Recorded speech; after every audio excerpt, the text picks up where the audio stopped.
मुजवजा आईनी तरमीम पर खुसूसी पार्लिमानी कमेटी का इजलास।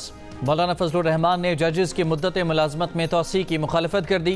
कहा कि इस मामले पर हुकूमत का साथ नहीं दे सकते। बिल पर मजीद मुशावरत की तजवीज़ भी दी जाएगी। काबीना, कौमी असम्बली और सेनेट के इजलास मुलतवी। कौमी असम्बली और सेनेट के इजलास आज दोपहर 12:30 बजे होंगे।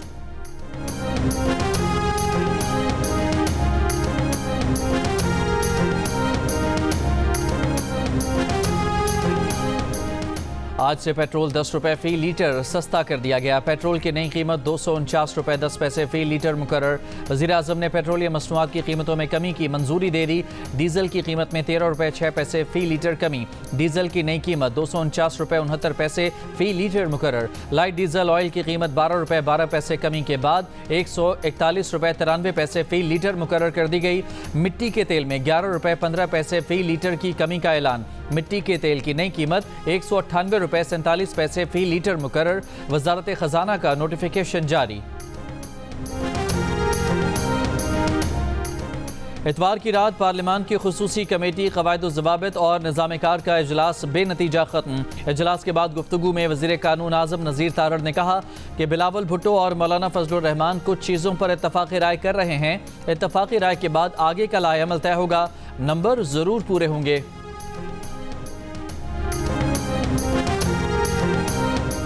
वज़ीर दिफा ख्वाजा आसिफ ने कहा, लगता है नंबर पूरे हुए नहीं, इसलिए इजलास मुलतवी किया गया। बोले, मौलाना फजलुर रहमान ने हमें सपोर्ट नहीं किया। इससे कबल ख्वाजा आसिफ ने दावा किया था कि नंबर्स हुकूमत के हक में हैं। नंबर गेम क्लोज है, हुकूमत के फेवर में है। उन्होंने कहा कि आज़ाद उम्मीदवारों से भी राब्ते किए हैं। आज़ाद उम्मीदवारों में से कुछ लोग ऑन बोर्ड भी होंगे। उनकी मालूमात के मुताबिक अपोजिशन को आईनी इस्लाहात और तरमीम पर नहीं, इसकी टाइमिंग पर एतराज़ है।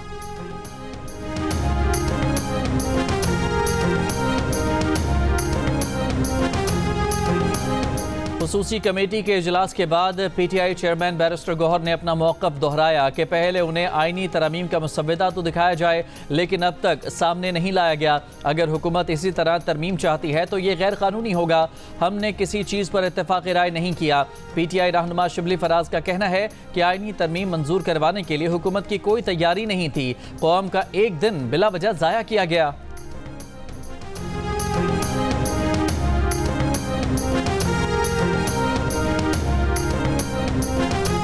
पीपल्स पार्टी के चेयरमैन बिलावल भुट्टो जरदारी ने कहा है कि मौलाना फजलुर रहमान काफ़ी चीज़ों पर राजी हैं। मौलाना चाहते हैं 18वीं तरमीम की तरह आईनी तरमीम पर भी इत्तफ़ाक़ी राय हो।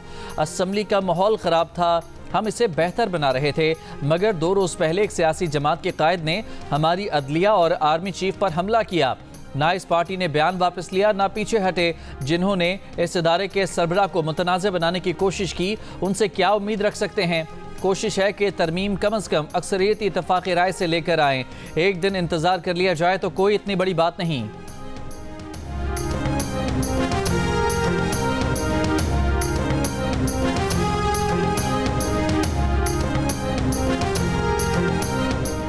सदर मुस्लिम लीग नून नवाज शरीफ लाहौर रवाना हो गए। ज़राए के मुताबिक आईनी तरमीम पर वोटिंग की सूरत में नवाज शरीफ आज दोबारा इस्लामाबाद आएंगे।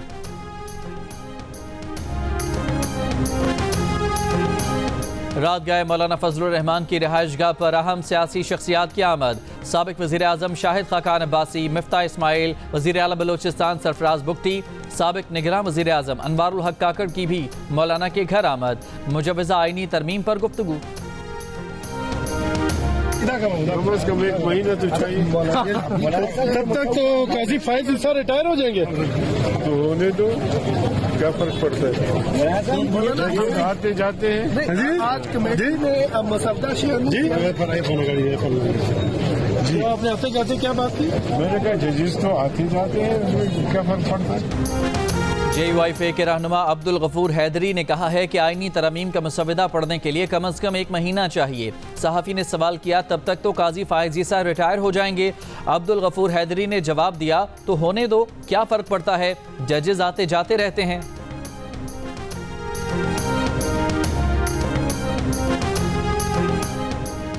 रहनुमा पीपल्स पार्टी खुर्शीद शाह ने कहा कि अभी कुछ तय नहीं हुआ, अभी तक काबीना में मुसविदा नहीं गया, जब तक काबीना मंजूरी नहीं देगी मुसविदा नहीं दे सकते। रहनुमा MQM फारूक सत्तार ने कहा कि आईनी और सियासी इस्लाहात होनी चाहिए, मौजूदा आइन बहुत सारी बातों का हल नहीं दे पा रहा। मुस्लिम लीग ज़ा के रहनुमा एजाजुल हक ने कहा कि कोई चीज़ किसी पर मुसल्लत नहीं की जा सकती, जिन चीज़ों पर इत्तफाक़ राय होगा उन्हीं पर काम होगा। ANP के रहनुमा एमल वली खान ने कहा कि आईनी अदालत का क़याम अगर किया गया तो अवाम के लिए फ़ायदेमंद होगा।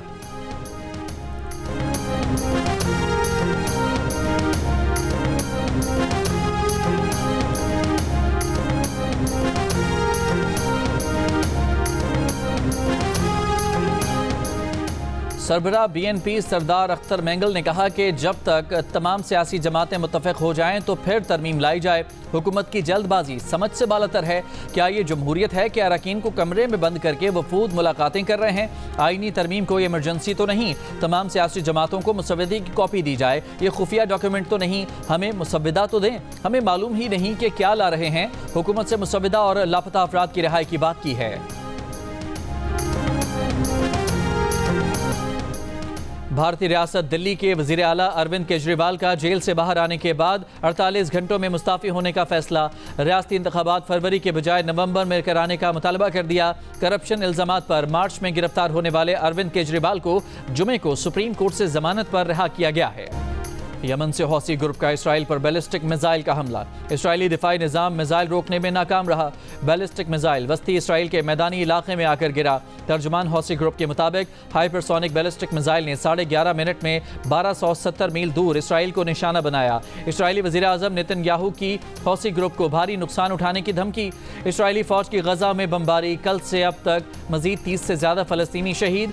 इसराइली फ़ौज ने अपनी बमबारी से गुज़िश्ता बरस नवंबर में 3 यरगमालियों की हलाकत का एतराफ़ कर लिया।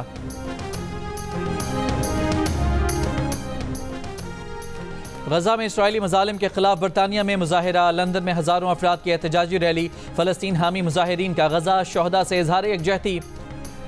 ट्रैफलगर स्क्वायर पर अलामती लाशों के थैले रखकर हुकूमत से इसराइल को हथियारों की फराहमी रोकने का मुतालबा किया। नीदरलैंड्स में भी सैकड़ों अफराद की रैली। गजा में फौरी जंग बंदी का मुतालबा।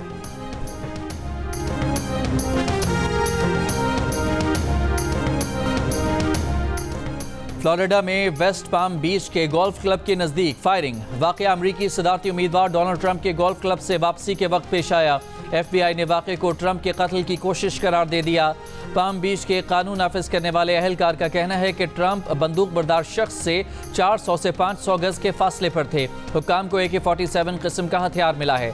सीक्रेट सर्विस ने हिफाजती इक़दाम के तौर पर फायरिंग की।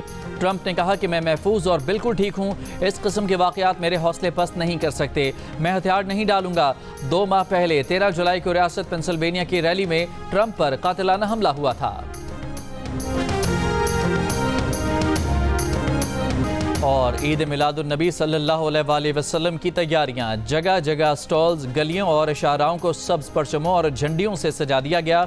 इमारतों और मसाजिद पर खूबसूरत चिरागां। सीरत कॉन्फ्रेंस, मिलाद मुस्तफ़ा, दुरूद उस सलाम की बाबरकत महफिल का इनेकाद।